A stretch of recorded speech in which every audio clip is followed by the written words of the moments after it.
what's up? It's about that time of the month again where we got another WWE pay-per-view coming up. So I figured I'd do a predictions video, but seeing as my last one was pretty off, seeing as I only got like 2 right,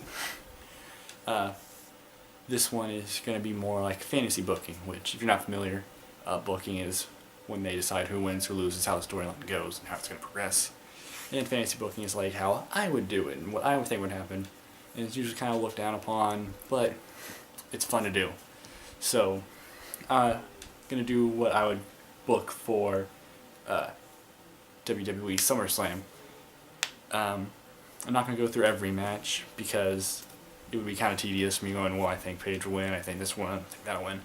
We're going to go with the main storyline of the night, which is the Authority retaking control of their business, because it's just spiraled out. Like, ever since Daniel Bryan won the WWE Championship, they've just been completely out of control, out of the loop with it. So maybe on the kickoff show or the kickoff SummerSlam, they're going to come out and cut a promo saying that they're taking back control, and this is where it starts tonight. It's Triple H, trying to get some heel heat and all that stuff. And they're going to start it with the first match, which is going to be Dean Ambrose versus Seth Rollins in their lumberjack match. And the way I see this kind of going down, or at least how I would have it go down, is it starts, has Ambrose, Rollins, they're out in the middle of the ring, and they have the lumberjacks come out, and it turns out they're all heels. You got like Titus O'Neil, you got Heath Slater, Ryback,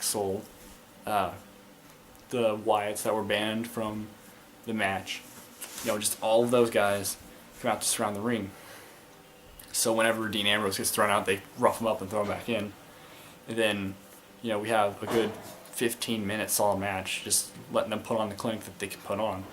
And then at one point, they just Ambrose gets sick of always getting his ass whipped by these guys whenever they go out. So he just decides to jump every single one of them and just dives out of the ring and starts whipping everyone's ass.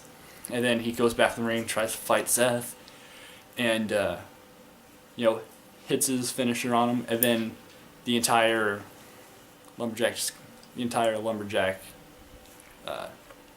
all the lumberjacks come in and just start working him over and start beating him down to the point where the match gets thrown out, and he's left in the middle ring half conscious, and then Seth Rollins finally puts him down with his blackout curb stomp finisher, and raises up his hand with his Money in the Bank contract. Triple H comes out there, claps in his hands like, oh, step 1 complete. So now they've got a win under the belt, and they have Seth Rollins in control, and it looks like Dean Ambrose might be out for a while. And that's what I would do, seeing as he is about ready to shoot a movie. Have him be out for a little bit, and have this be the way he goes out with, apparent severe injuries from getting his ass whipped by like 15. So then we're going to continue the trend into our next match, which I don't know if it's going to be the next match, but I think should be following it up in order, would be Brie versus Stephanie.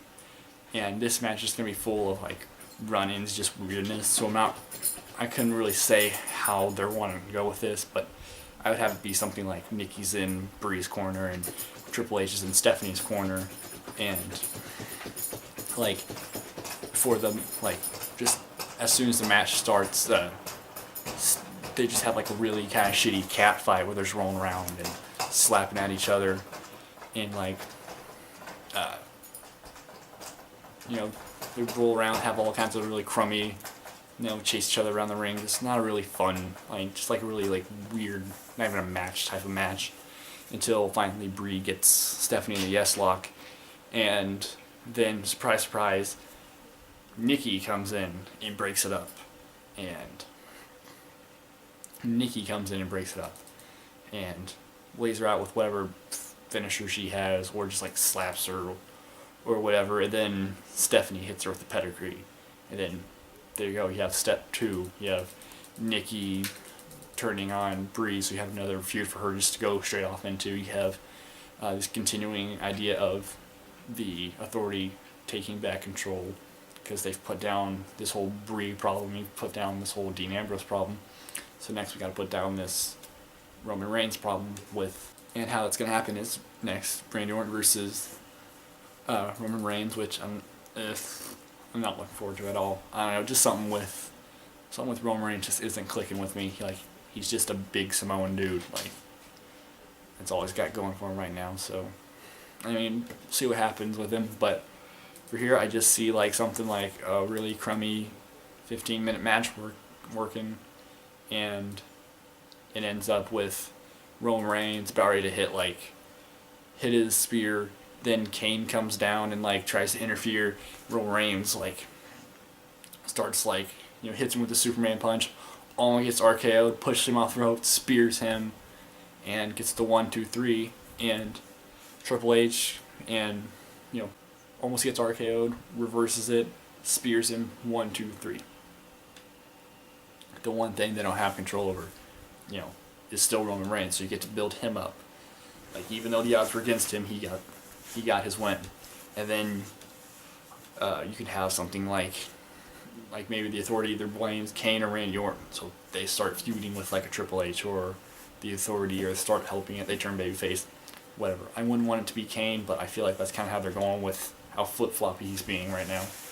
Something like that, or maybe they're sick of Randy Orton shit and they finally kick him out. I don't know, something like that. But mainly keeping Roman Reigns on that upward trajectory. So then the final match that we're going to have with this is Plan C, Plan Conquer, John Cena versus Brock Lesnar for the WWE World Heavyweight Championship.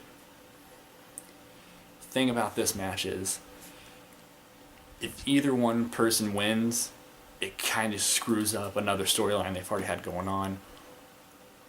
As in, if John Cena wins, then you've more or less kind of ruined this whole investment you had with Brock Lesnar defeating the Streak. Because he beat the Streak. He ended a 20-year run of just this story of how legendary this man is. And then Brock Lesnar's the only person to have ever been able to beat it. So he's just this monster. And then if John Cena just beats him kind of unceremoniously, then, you know, maybe it's going to be a hard-fought struggle of a win, but still, it's just going to be, what was the point? I mean, John Cena's already beaten. He proved he could do it, and then he just beats him again. Then you've done nothing. Like, that 20 years was just to say that John Cena can beat him. So I just feel like if Brock Lesnar loses there, it hurts. Like, everything they went for, it makes all that useless. And it would kind of ruin Brock Lesnar's momentum, because, like, yeah, he's allegedly untouchable, but if he just keeps losing like Triple H and John Cena, then you're really gonna be hard pressed to really understand what, like, it's gonna be hard to understand how good he is if he doesn't have a consistent win type, I guess. It's a really weird thing where if he just kind of loses some matches and he wins others, then it makes it feel like it's just because he's supposed to. Whereas you're supposed to make it feel like he's losing because this guy's better. But if he's just losing some matches and winning some matches, it just makes it feel like because he's supposed to. And that's what I would feel like here. If he loses here, it's not because John Cena's better than him. It's just because he's supposed to lose to him. So then the opposite thing that could happen is that Brock Lesnar wins, which in theory doesn't sound bad. You get to have John Cena get his ass whipped and lose, maybe clean, maybe not. You have Heyman out there, so you might not be. But you have Cena drop the belt to Lesnar, which continues his momentum, which continues his build as his monster. But then you have to have the problem of the fact that he's only there every couple months. Like, he's only there 2 or 3 times a year. And how good is that for the WWE Championship if it's not even going to be defended or even showcased most of the time? And the only other thing would be that he does become a full-time wrestler. But I don't think that's going to happen because he probably doesn't have that many dates left in his contract and all that rigmarole. And I just think it would just feel wrong to have a guy just come in, take the belt, and then leave. Might hurt the credibility of the championship. So I've kind of thought of what I would do in this situation, which is the third option, where, you know, the match is about to start. Here comes Cena come down the ramp, but as he's about halfway down, because now he's in serious mode, so he's not sprinting, he's just walking. Brock Lesnar jumps in before the match, and more or less it's just a street fight for like 10 minutes where they're just hitting each other with chairs and steel steps, and it's a lot more like how Big Show and Brock Lesnar went at the Royal Rumble, where Brock Lesnar just kills the Big Show. He just like destroys him. Like, I want Brock Lesnar to brutalize, victimize, and just conquer John Cena. Just lay him out in the middle of the ring. Maybe like F5 him on the stairs or something, and like do like the Kimura where he allegedly breaks his elbow and stuff. Like, do that kind of thing. You know, John Cena's like hurt, and like maybe just like right before they leave, like, or no, just we'll save that for next time. Just have him knocked out in the middle of the ring, and then next time on Raw, Paul Heyman can just say Brock Lesnar didn't care about the championship. It's just it would hold him back. It wouldn't let him do all the things he wanted to do. He'd have to be a certain way. That's not how he is. He just wanted to prove that he could have beat him, and that's how he did it, like just destroying him right there.